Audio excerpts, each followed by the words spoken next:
Welcome to the Tech Egg. Don't get scrambled. Enjoy the video. In this video, I will explain how to make udon broth. We'll start with the foundational elements that give udon its signature taste. The secret lies in dashi, a simple yet incredibly flavorful Japanese stock. You'll need just a few key ingredients: kombu, katsuobushi, soy sauce, mirin, and a touch of sugar. These components work together to create a perfectly balanced and savory broth that's surprisingly easy to prepare at home. Let's get started.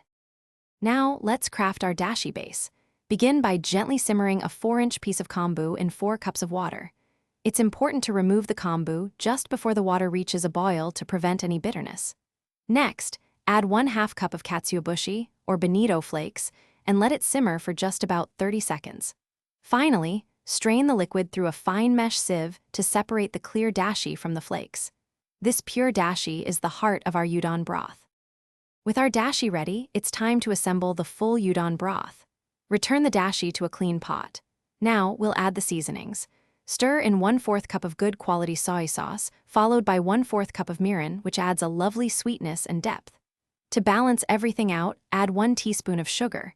Gently heat the mixture, but don't boil it. Taste the broth and adjust the seasonings if needed, aiming for that perfect savory-sweet balance. Your delicious homemade udon broth is now complete and ready to enjoy. Serve it piping hot over your favorite cooked udon noodles. For a classic presentation, garnish with thinly sliced green onions and a perfectly soft-boiled egg. You can also add your preferred protein, such as tender chicken or crispy tofu, to make it a complete meal. This versatile broth is also fantastic for other noodle dishes or even as a light soup base. Enjoy your culinary creation.